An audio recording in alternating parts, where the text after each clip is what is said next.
BSc third year students, आज हम लोग आपकी जो सेकंड पेपर है जूलॉजी का, इकोलॉजी और एनवायरमेंटल बायोलॉजी, उसकी फर्स्ट यूनिट का चैप्टर है जिसका टॉपिक है इकोलॉजिकल पिरामिड्स। उसके बारे में रीड करेंगे। तो सबसे पहले ये जो इकोलॉजिकल पिरामिड थे, इनको चार्ल्स सुदरलैंड एल्टन ने दिया था, ठीक है।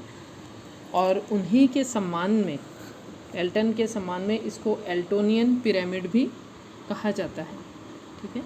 तो सबसे पहले इसको इकोलॉजिकल पिरामिड को एल्टोनियन पिरामिड भी कहा जाता है, जो कि चार्ल्स सुदरलैंड एल्टन, इनके सम्मान में इसको एल्टोनियन पिरामिड नाम दिया जाता है। ये जो एल्टन थे, उन्होंने क्या किया, इकोसिस्टम के जो प्राणी समुदाय था उनका अध्ययन किया, और जो पोषण तंत्र, जो ट्रॉफिक लेवल थे, उनको उन्होंने चित्र के रूप में निरूपित किया, और जो प्रोड्यूसर थे, उत्पादकों की संख्या के अनुपात में उन्होंने उसको एक आयत के रूप में शो किया, ठीक है। और जो प्राथमिक उपभोक्ता थे, उनको इसके ऊपर, इस आयत के जस्ट ऊपर प्राथमिक उपभोक्ताओं को उन्होंने इनकी संख्या के अनुपात में आयत बना के शो किया, और उसके ऊपर इनसे जो मांसाहारी थे उनको निरूपित किया, और फिर बाद में शीर्षस्थ जो टॉप कार्निवोर्स थे उनको निरूपित किया। तो इस तरह से ये क्या हुआ, एक उत्तरोत्तर घटते हुए क्रम में एक पिरामिड या स्तूप के जैसी संरचना प्राप्त हुई, जिसको इकोलॉजिकल पिरामिड कहा जाता है। और एल्टन के समान में एल्टोनियन पिरामिड इनको साथ में बोला जाता है। तो ये जो पिरामिड होते थे, इनकी जो फॉर्मेशन थी, उसके लिए 3 प्रकार के डेटा, 3 तरह के आंकड़े काम में लिए जाते थे, ठीक है। तो वो क्या थे, सबसे पहले संख्या का पिरामिड, जैव द्रव्यमान का पिरामिड और ऊर्जा का पिरामिड। ये 3 तरह के, pyramid of numbers, pyramid of biomass और पिरामिड ऑफ एनर्जी, ठीक है। ये 3 तरह के थे। तो इनको हम एक एक करके क्लियर करेंगे। तो सबसे पहले संख्या का पिरामिड, इसके लिए ये डायग्राम आप लोग देखो। सबसे पहले इस पे आ जाइए, ये डायग्राम देखो। इसमें सबसे पहले पिरामिड का ये जो नीचे का तला है, ये आप जो देख रहे हो नीचे का, इसमें जो बेस है, नीचे का बेस है, ये हमेशा प्रोड्यूसर मतलब उत्पादकों से बनाया जाता है।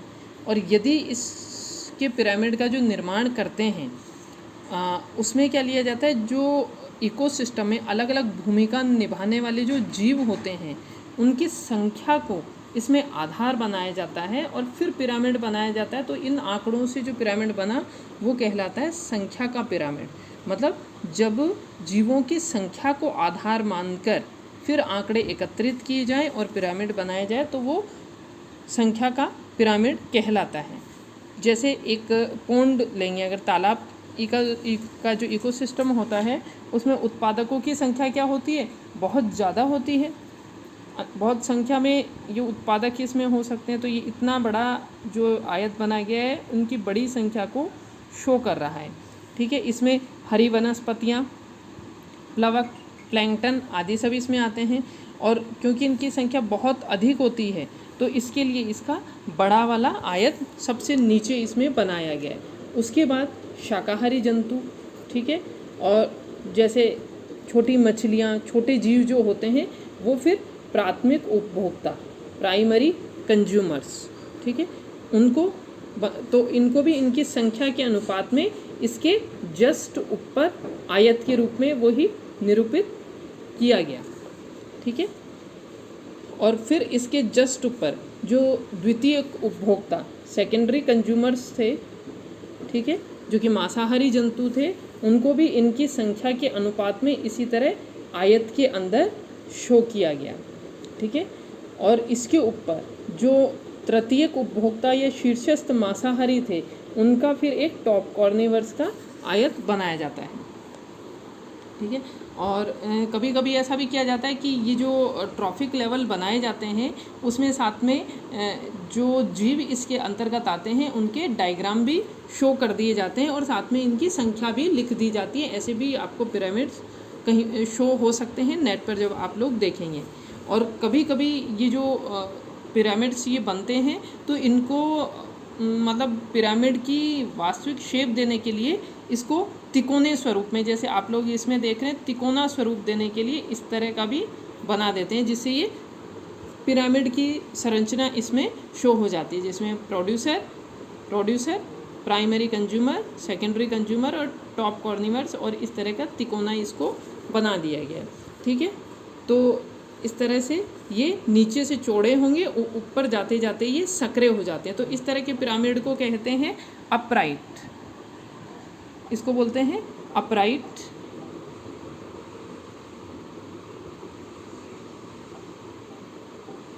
अपराइट सीधे पिरामिड कहते हैं।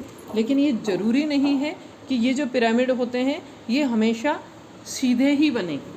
कई बार जैसे कोई बगीचा लें या फिर ऐसे जंगल को चुनें हम जिसमें पेड़ों की, वृक्षों की संख्या कम हो लेकिन उनका आकार बड़ा हो।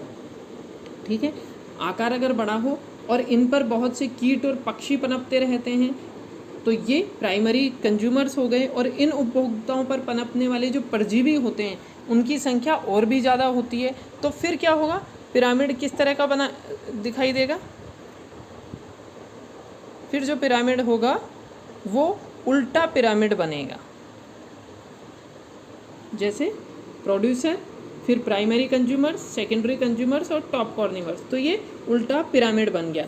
तो ये जो उल्टा पिरामिड होता है ये सामान्यतः जो परजीवी खाद्य श्रृंखला बनाते हैं, जो कि मैंने फूड चेन में आप लोगों को पढ़ाया था पिछले वीडियो के अंदर कि परजीवी एक तृतीय खाद्य श्रृंखला होती है, परजीवी खाद्य श्रृंखला, जो कि बड़े जंतुओं से शुरू होती है और फिर लास्ट में जो छोटे बड़े जंतु से स्टार्ट होकर छोटे परजीवी जंतु पर समाप्त होती है, उसको परजीवी खाद्य श्रृंखला कहते हैं।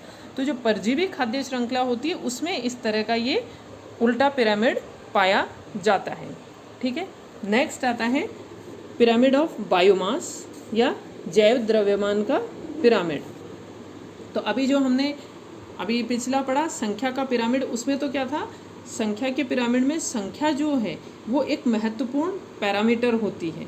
ठीक है, और उसमें जीव का आकार क्या है, आकृति क्या है, उससे कोई लेना देना नहीं होता है। जैसे कि कोई एक कोशिकीय जीव है, शैवाल है, या फिर बहुत कई गुना बड़ा वृक्ष है, दोनों को एक समान ही दर्जा दिया जाता है। इससे कोई फ़र्क नहीं पड़ता कि उस वृक्ष का वजन कितना है, ये इससे फ़र्क नहीं पड़ता।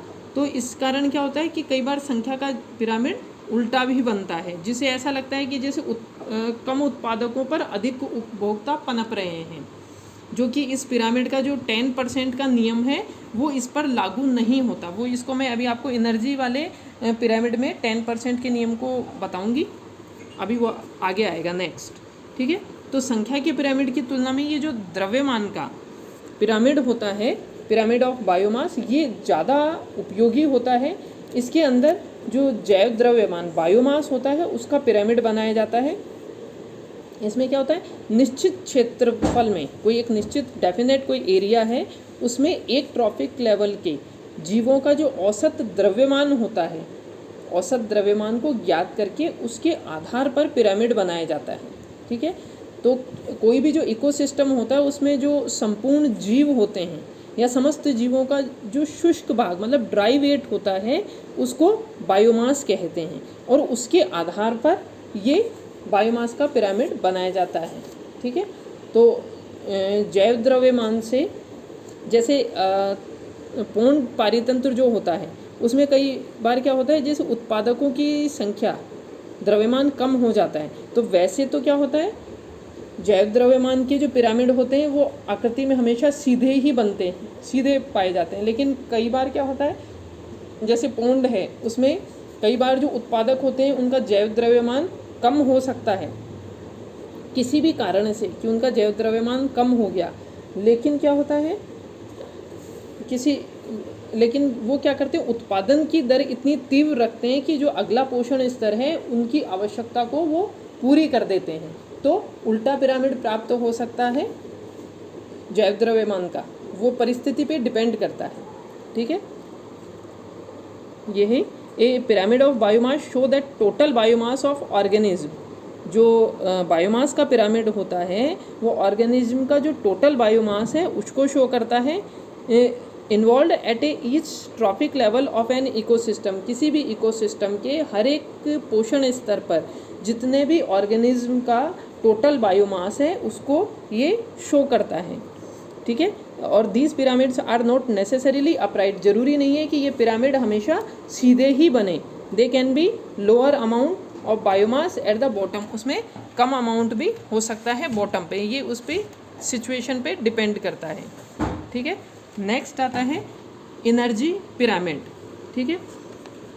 कई बार क्या होता है कि जीवों का जो बायोमास होता है, बायोमास का जो पिरामिड होता है उससे अगले ट्रॉफिक लेवल में उपलब्ध होने वाली जो एनर्जी है और जो भोजन है उसका वो सही अनुमान उससे नहीं लग पाता, क्योंकि इसमें से क्या होता है अधिकतर जो एनर्जी का पार्ट होता है वो अनुपयोगी हो जाता है और कामों में आ जाता है, वो अगले ट्रॉफिक लेवल के लिए काम नहीं आता, ठीक है। जैसे जो स्तनी जंतु होते हैं उनकी अस्थियां हैं, बाल, नाखून, खुर, सींग, जैसे मोलस्क जंतु होते हैं उनके ऊपर का जो खोल होता है वो सब क्या होते हैं अगले ट्रॉफिक लेवल के लिए अनुपयोगी होते हैं, वो काम में नहीं आते। तो ऐसे में क्या होता है उनके जैव भार के स्थान पर क्या करते हैं ऊर्जा का पिरामिड बनाया जाता है, ठीक है। और इस काम के लिए क्या होता है जो जैव द्रव्यमान होता है उनका जीवों का उसको ऊर्जा के अंदर बदलकर फिर शो किया दर्शाया जाता है। और इसके लिए उनका जो प्रत्येक ग्राम शुष्क भार जो होता है उनका ड्राई वेट, ठीक है, जिसको कि जैव द्रव्यमान बायोमास कहते हैं, उस ड्राई वेट को मतलब उस बायोमास को 4.5 से मल्टीप्लाई करके किलो कैलोरी ज्ञात कर ली जाती है, ठीक है। और ये जो ऊर्जा के पिरामिड होते हैं वो अधिक उपयुक्त माने जाते हैं क्योंकि ये अगले ट्रॉफिक लेवल पर कितनी ऊर्जा उपलब्ध है ये बताते हैं। और ऐसे पिरामिड जो होते हैं वो हमेशा सीधे बनते हैं। अब इसके अंदर आप देखिए जो मैंने अभी बोला था कि 10% नियम लागू होता है। आप इस डायग्राम में देखो सन से एनर्जी मिल रही है, प्राइमरी जो प्रोड्यूसर हैं उनमें 100% इनमें एनर्जी शो हो रही है, ठीक है। और फिर जो प्राइमरी कंज्यूमर्स हैं उन तक सिर्फ 10% एनर्जी जाती है और बाकी की 90% उन तक नहीं जाती। तो मतलब हर एक अगले लेवल तक सिर्फ 10% एनर्जी जा रही है, ठीक है। नेक्स्ट सेकेंडरी कंज्यूमर पे फिर सिर्फ 10% जाएगी, सिर्फ मतलब 10 सिर्फ 1% जाएगी, ठीक है। फिर थर्ड लेवल पे आप देखिए 0.1% जा रही है और जो अपेक्स प्रीडेटर टॉप कॉर्निवोर्स हैं उन पर 0.01% ही एनर्जी जा रही है, ठीक है। और जो अधिकतर एनर्जी है लॉस्ट एज हीट के रूप में लॉस मतलब निकल जाती है। और जो डिकम्पोजर्स होते हैं वापस इनको ये जो भी सारे प्राइमरी कंज्यूमर्स हैं, सेकेंडरी कंज्यूमर, थर्ड जो भी है, इन सबको डिकम्पोजर्स होते हैं वो वापस रिसाइकल करके इनको न्यूट्रिएंट्स के रूप में प्राइमरी प्रोड्यूसर को वापस प्रोवाइड कर देते हैं, ठीक है। ये देखिए इसके अंदर ये शो सबसे पहले प्रोड्यूसर के लेवल सबसे निचले लेवल पे जहाँ पर प्रोड्यूसर्स आते हैं वहाँ पे नेट प्रोडक्शन कितना है, नेट प्रोडक्शन NP 8833 है और रेस्पायरेशन में 5988, इतना प्रोड्यूसर जो है रेस्पायरेशन में इनके एनर्जी लगती है। नेक्स्ट जो हर्बीवोर्स होते हैं उनमें नेट प्रोडक्शन है 1478 जबकि रेस्पायरेशन में 945 एनर्जी इनकी काम आ जाती है। और फिर जो प्राइमरी कॉर्निवोर्स हैं उनमें नेट प्रोडक्शन 316 और रेस्पायरेशन में 67 और सेकेंडरी कॉर्निवोर्स में नेट प्रोडक्शन 15 और रेस्पायरेशन में 6। तो इस तरह ये जो एनर्जी का पिरामिड है वो आप देख रहे हैं सीधा है। अब इसमें एक विशेष इसकी एक साथ आप लोग देखिए, इसको देखिए। हाँ, a pyramid of energy represent how much energy initially from the sun is retained and stored in the form of new biomass at each trophic level in an ecosystem। जो एनर्जी का पिरामिड होता है वो ये show करता है कि किसी भी इकोसिस्टम में, किसी भी पारितंत्र में प्रत्येक पोषक स्तर पर जो बायोमास है वो बायोमास जो सूर्य से एनर्जी ले रहा है वो कितनी एनर्जी को स्टोर करके रखता है हर एक ट्रॉफिक लेवल पर। और टिपिकली लगभग जो 10% एनर्जी होती है is transferred from one trophic level to the another. केवल सिर्फ 10% जो एनर्जी होती है अगले ट्रॉफिक लेवल तक ट्रांसफ़र होती है, दस preventing a large number of trophic level. इसीलिए जो फूड चेन में मैंने आपको बताया था कि सिर्फ 5 लेवल तक ये जाते हैं, यही मतलब इससे ज़्यादा लेवल हों ट्रॉफिक लेवल को ये रोकती है, क्योंकि एनर्जी सिर्फ 10% ही आगे जा रही है तो फिर एनर्जी खत्म हो जाएगी, तो फिर ट्रॉफिक लेवल उससे ज़्यादा आगे नहीं बढ़ सकते। तो ये बहुत ज़्यादा ट्रॉफिक लेवल होने को ये 10% एनर्जी का ट्रांसफॉर्मेशन इसको रोकता है। ठीक है, तो energy pyramid are necessarily upright in healthy ecosystem. किसी भी हेल्दी इकोसिस्टम के लिए एनर्जी पिरामिड सीधे होना आवश्यक होते हैं। दस that is there must always be more energy available at a given level of the pyramid to support the energy and biomass requirement of the next trophical level। इसलिए जो होते हैं इसके अगले ट्रॉफिक लेवल के लिए और बायोमास के जितनी एनर्जी और बायोमास की रिक्वायरमेंट होती है वो ये प्रोवाइड करवाते हैं, एनर्जी अवेलेबल करवाते हैं। और ये जो एनर्जी का पिरामिड होता है ये शो करता है कि how much energy is retained in form of new biomass at each trophic level. ये बताता है कि हर एक ट्रॉफिक लेवल पर जो न्यू बायोमास है, जैव द्रव्यमान है, उसमें कितनी एनर्जी रिटेन, कितनी एनर्जी रहती है, इसको ये शो करते हैं। जबकि पिरामिड ऑफ बायोमास जो होते हैं वो शो करते हैं कि how much biomass is present in an organism, कि एक ऑर्गेनिज्म में कितना बायोमास प्रेजेंट है। ठीक है, और जो पिरामिड ऑफ नंबर्स हैं वो रिप्रेजेंट करते हैं the number of individual organism eight each trophic level पर, कि हर एक ट्रॉफिक लेवल पर कितने इंडिविजुअल ऑर्गेनिज्म की संख्या है। तो बस तीनों में यही मेन डिफरेंस यही है कि number of pyramid of number है वो इंडिविजुअल ऑर्गेनिज्म की नंबर को शो करते हैं, जबकि पिरामिड ऑफ बायोमास होते हैं वो उस बायोमास को शो करते हैं उस ट्रॉफिक लेवल पर, और जो एनर्जी के पिरामिड होते हैं वो किसी भी ट्रॉफिक लेवल पर उसकी एनर्जी को शो करते हैं।